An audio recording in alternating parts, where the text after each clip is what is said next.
Assalamualaikum warahmatullahi wabarakatuh. Jumpa lagi dengan pembelajaran tematik tema 7 benda, hewan, dan tanaman di sekitar kita. Subtema 4 warna, bentuk, ukuran, dan kegunaan benda. Pembelajaran yang ke-6. Tak terasa ya, kita sudah di penghujung pembelajaran tema 7. Nanti hari Senin, anak-anak sudah penilaian harian tema 6. Ayo, duduknya yang tertib. Kita baca basmalah. Bismillahirrahmanirrahim. Pada pembelajaran ke-6 ini, kita akan belajar tentang bahan dan kegunaan benda. Aturan di rumah berkaitan dengan penggunaan benda-benda. Mengubah kalimat matematika pengurangan menjadi penjumlahan dan sebaliknya. Sekarang kita belajar membedakan berbagai bahan pembuat benda. Setiap benda dapat terbuat dari bahan yang berbeda-beda. Pemilihan bahan disesuaikan dengan kegunaan setiap benda. Coba diperhatikan, itu ada gambar meja, bangku, dan almari terbuat dari kayu. Kayu dipilih karena sifatnya yang keras dan kuat. Terus gambar yang kedua itu ada ban, balon, dan karet gelang. Terbuat dari karet karena karet dipilih sifatnya lentur. Terus berikutnya ada buku, majalah, dan koran terbuat dari kertas. Kertas dipilih karena ringan. Dan yang gambar keempat ada kaca jendela, akuarium, dan gelas terbuat dari kaca. Kaca dipilih karena sifatnya yang kuat, tidak menyerap air dan tembus pandang. Anak-anak sudah bisa dipahami dari keempat gambar ini masing-masing terbuat dari bahan yang berbeda-beda. Kita lanjutkan. Tahukah kamu terbuat dari apa benda di bawah ini? Nah, perhatikan ini adalah gambar sepeda. Coba dilihat. Itu ada setir ya, setir sepeda. Itu dari logam. Terus sadel sepeda dari bahan plastik. Terus bannya dari karetnya. Mengapa setir sepeda terbuat dari besi?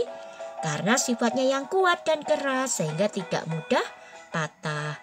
Mengapa sadel terbuat dari plastik? Karena plastik memiliki sifat tidak mudah robek. Atau mungkin ini ada yang plastik dilapisi dengan spons ya, supaya kalau kamu duduk itu nyaman ya. Terus mengapa ban terbuat dari karet? Karena karet memiliki sifat yang lentur. Adakah bahan benda lainnya? Coba sebutkan. Nanti belajar sendiri ya ini ya. Sekarang coba kita diskusikan bersama temanmu atau bersama keluargamu di rumah. Mengapa jendela terbuat dari kaca? Mengapa rumah tidak boleh terbuat dari kertas? Mengapa kursi dibuat dari kayu atau plastik? Coba bayangkan kalau rumahmu dari kertas. Wah, kalau kena hujan hilang rumahnya ya. Iya, coba diperhatikan gambar-gambar benda di bawah ini. Terbuat dari bahan apakah benda-benda di bawah ini? Botol dari plastik, buku kertas, penghapus dari karet, terus cangkir dari kaca, ya, terus panci dari logam, selimut dari kain, kursi dari kayu, dan wajan dari mana? Dari apa? Bahannya logam. Berbeda-beda ya sesuai dengan kegunaannya. Nah, anak-anak, setelah kalian mengetahui nama-nama benda dan bahan pembuatnya, cobalah sekarang isilah tabel berikut ini. Contoh, nama bendanya gelas. Terbuat dari kaca. Ciri-cirinya bening, keras, permukaannya halus. Kegunaannya untuk tempat air. Terus ada lemari kelas, ada pintu kelas. Di situ masing-masing ciri-cirinya berbeda dan kegunaannya berbeda. Nanti yang nomor 4, 5, 6, 7, 8 sampai 10 itu anak-anak coba dijawab. Silahkan bertanya ke kakaknya atau orang tua. Nanti terbuat dari apa, ciri-cirinya apa, dan kegunaan. Silahkan ya dipelajari hari ini. Nah, sekarang kita belajar matematika, menjelaskan hubungan pengurangan dan penjumlahan.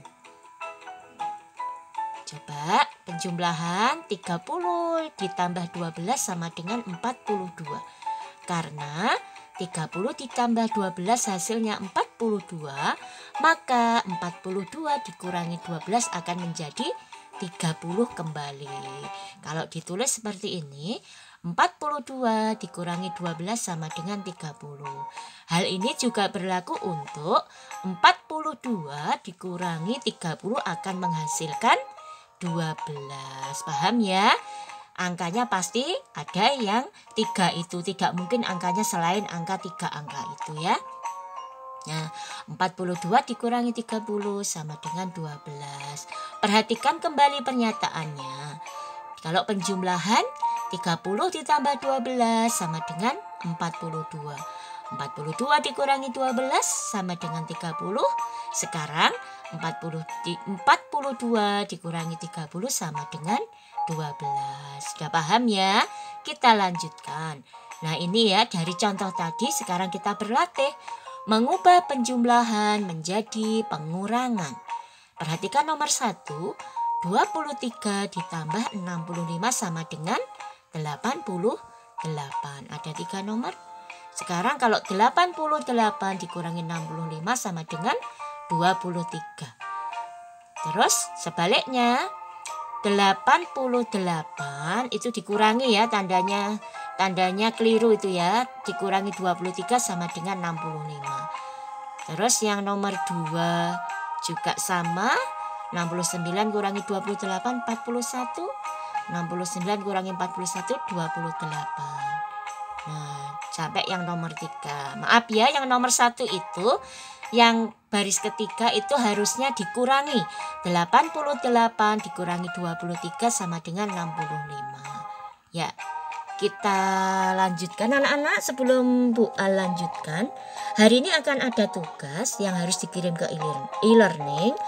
Nanti dikerjakan soal KI 4 matematika pengurangan, bisa dibaca di e-learningnya di KI 4. Nanti soalnya Bu A kirim juga di bahan ajar. Anak-anak boleh di print soalnya itu atau boleh ditulis di buku PS-nya. Jawabannya saja ya. Nah kita lanjutkan. Sekarang menggunakan benda sesuai fungsinya. Benda yang digunakan sesuai fungsinya akan lebih awet dan tidak cepat rusak. Hal tersebut juga dapat menjaga keamanan dan keselamatan. Perhatikan contoh penggunaan benda-benda berikut sesuai fungsinya. Nah ini, bermain ayunan tidak boleh sambil berdiri. Terus menggunakan alat kebersihan yang sesuai. Kalau di luar untuk menyapu halaman tuh menggunakan sapu lidi, jangan digunakan sapu ijuk ya. Terus untuk ini ya, tidak boleh mencoret-coret tembok. Nah ini juga contoh perbuatan yang benar dan salah. Yang pertama salah karena mencoret-coret tembok, ya, mengotori dinding. Terus yang kedua betul bermain ayunan dengan hati-hati, menjaga keselamatan diri. Yang terakhir itu apa itu? Membahayakan keselamatan orang lain. Temannya di depan bermain ayunannya sangat kencang, bisa menabrak itu ya. Nah anak-anak lanjutannya, menggunakan meja tidak semestinya membahayakan diri sendiri, bisa jatuh ya. Meja untuk menulis, untuk belajar, jangan diduduki. Juga ini salah kalau bermain perusutan dari arah yang salah ini membahayakan diri sendiri, nanti bisa jatuh ya. Nah, anak-anak ikutilah aturan permainan agar kita dapat bermain dengan nyaman. Mainkan ya, gunakan alat permainan dengan sebaik-baiknya. Mainkan secara bergantian agar dapat terjaga dengan baik. Semua teman-temanmu dapat bermain dengan nyaman. Alhamdulillah, pelajaran sudah selesai. Biasakan menggunakan barang-barang kita dengan baik agar tidak cepat rusak. Silahkan mengulang kembali pembelajaran hari ini bersama orang tua di rumah. Kita akhiri dengan membaca hamdalah bersama. Alhamdulillahirabbil alamin. Wassalamualaikum warahmatullahi wabarakatuh.